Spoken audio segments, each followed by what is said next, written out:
Hello students, आप सभी का स्वागत है हैप्पी क्लासेस 27-18-35 में। वेलकम करते हैं। आइए आज हम स्टार्ट करते हैं किरचॉफ के प्रथम नियम पर कुछ आंकिक प्रश्न। हाँ, इसके पहले मैं एक वीडियो बना चुका हूँ किरचॉफ के नियम पे। प्रथम नियम और द्वितीय नियम। प्रथम नियम कहता है संधि का नियम जो आवेश संरक्षण को व्यक्त करता है, लेकिन द्वितीय नियम में एक लाइन छूट गया था कि द्वितीय नियम किस भौतिक राशि के संरक्षण को व्यक्त करता है। तो इसका उत्तर है कि जो द्वितीय नियम है ये आपका सीधे सीधे ऊर्जा संरक्षण को व्यक्त करता है। ऊर्जा संरक्षण, तो इतना माइंड में रखना। इसे वोल्टता संरक्षण भी कहते हैं, वोल्टता संरक्षण का नियम भी कहते हैं। कारण क्या है कि आपकी जो ये वोल्टेज है ये W/Q के बराबर होता है। तो W बराबर होता है V/Q। तो बहुत स्पष्ट है कि अगर आपका ये ऊर्जा संरक्षित है तो वोल्टेज भी संरक्षित होना चाहिए, क्योंकि ऑलरेडी आवेश आपका संरक्षित है। अब बात कर लेते हैं प्रथम नियम पे कुछ प्रश्नों की, जिसे हम संधि का नियम कहते हैं। याद कीजिए कि प्रथम नियम है सिग्मा I बराबर 0, अर्थात आने वाली धारा का योग बराबर जाने वाली धारा का योग। इस पर हम कुछ क्वेश्चन लेते हैं और इसके क्वेश्चंस काफ़ी इजी होते हैं। 2-4 क्वेश्चन देख लेते हैं। जैसे यहाँ पे हमने एक प्रश्न टेक किया है, आप इसे बहुत इजीली बना सकते हैं। और ये हमने इसमें 5 धाराएं टेक किया है। चलो, और ये हमारी संधि है। आने वाली धारा हम कहते हैं 5 एम्पियर है, और यहाँ से इस तार में जाने वाली धारा आपकी 3 एम्पियर है। एक धारा हम और लेते हैं जो 7 एम्पियर है, और एक धारा हम और लेते हैं जो 2 एम्पियर है, और एक अननोन धारा I एम्पियर है। अब हमें इस अननोन धारा का मान याद करना है। तो मैंने बताया था कि आने वाली धारा को धन चिन्ह के साथ रखिए और जाने वाली धारा को ऋण चिन्ह के साथ रखकर जोड़ दीजिए। तो आने यहाँ तार की नंबरिंग कर लीजिए ताकि आपको कन्फ्यूजन ना हो। 1 2 3 4 5 तार आपके हैं। तो एक नंबर से चलिए, 5 एम्पीयर इस तार में आ रही है तो इसे धन चिन्ह के साथ रखेंगे। 2 नंबर तार पे चलेंगे तो इसमें धारा संधि से दूर जा रही है, और जब संधि से धारा दूर जाती है तो उसे निगेटिव चिन्ह के साथ रख के जोड़ते हैं। फिर हम तार नंबर 3 में पहुंच गए। इसमें धारा आ रही है संधि की ओर, तो आने वाली धारा धनात्मक होती है। और तार 4 में धारा आपकी जा रही है, तो जाने वाली धारा आपकी निगेटिव होगी। बट यहाँ न्यूमेरिकल वैल्यू तो है नहीं, इसलिए आप I को ऐसे ही रहने दीजिए।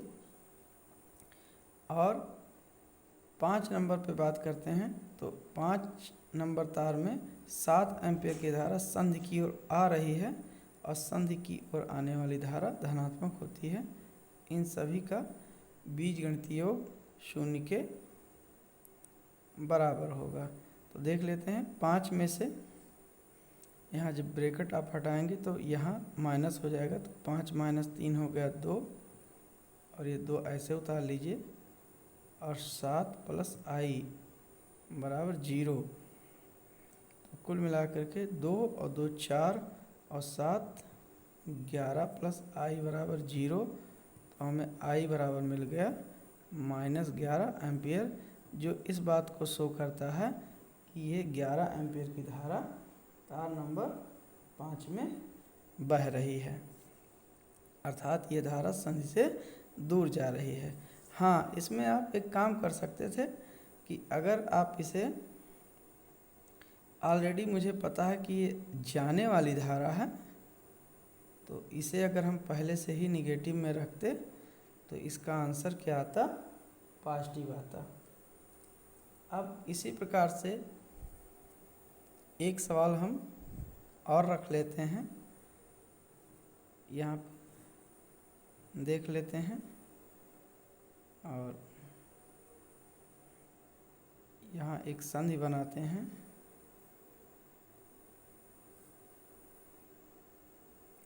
और यहाँ पे चलो इसको इधर कर देते हैं। अब यहाँ पर दो संधि बन गई, एक संधि को नाम आप ए दे दीजिए, एक संधि को नाम बी दे दीजिए। मान लीजिए इसमें आपको 7 एम्पीयर की धारा आ रही है और यहाँ 6 एम्पीयर की धारा आ रही है संधि की ओर। ये ए बिंदु है, एम्पीयर मत समझना। और यहाँ पर आप समझ लीजिए कि 3 एम्पीयर की धारा आ रही है और यहाँ से 4 एम्पीयर की धारा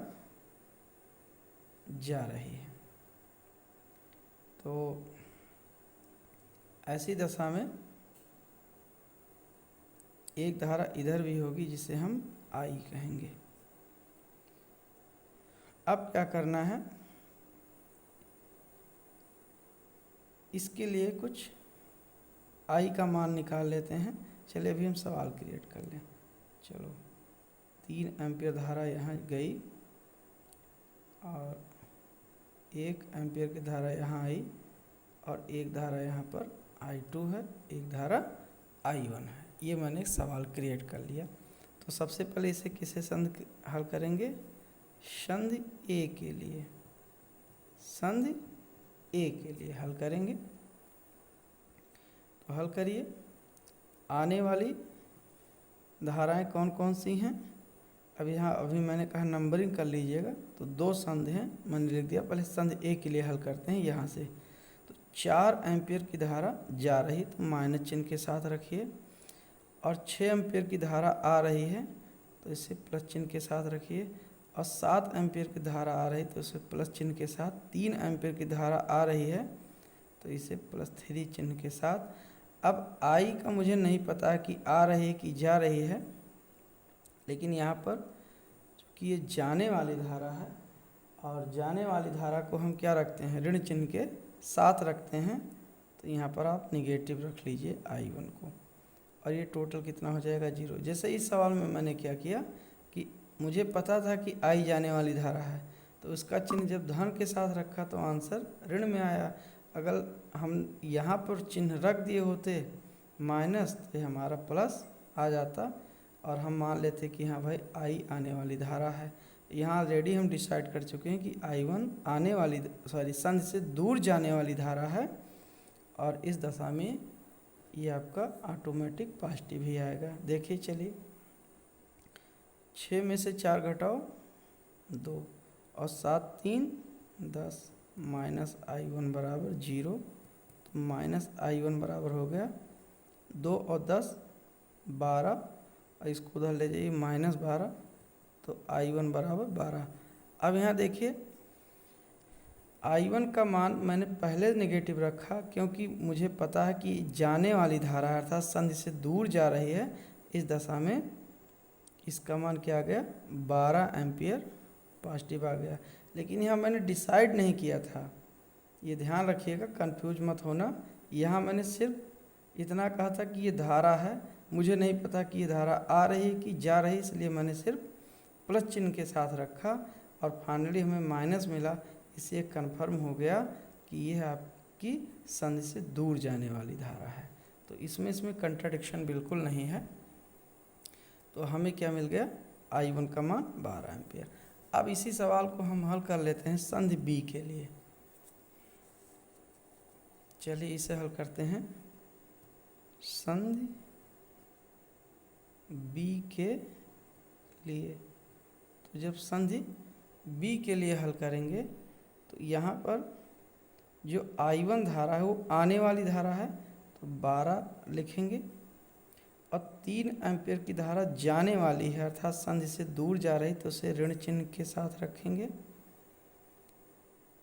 और I2 एम्पीयर की धारा जा रही है, इसलिए इसे हम ऋण चिन्ह के साथ रख देंगे और 1 एम्पियर की धारा संधि की ओर आ रही, इसलिए हम पॉजिटिव रख के 0 कर देंगे। तो फाइनली हमें क्या मिला, 12 और -3 हो गया 9 और -I2 + 1 बराबर हो गया 0। थोड़ा साइड में सॉल्व कर लेते हैं। तो यहाँ देखिए 9 1 10, तो 10 -I2 बराबर हमें मिल गया 0। तो -I2 बराबर -10, तो I2 बराबर हो गया 10 एम्पियर। तो कुल मिला के इसके सवाल काफ़ी इजी होते हैं। फिर भी एक सवाल हम और देखते हैं इस पर। जैसे एक सवाल हम और बना लेते हैं, इस टाइप का सवाल है।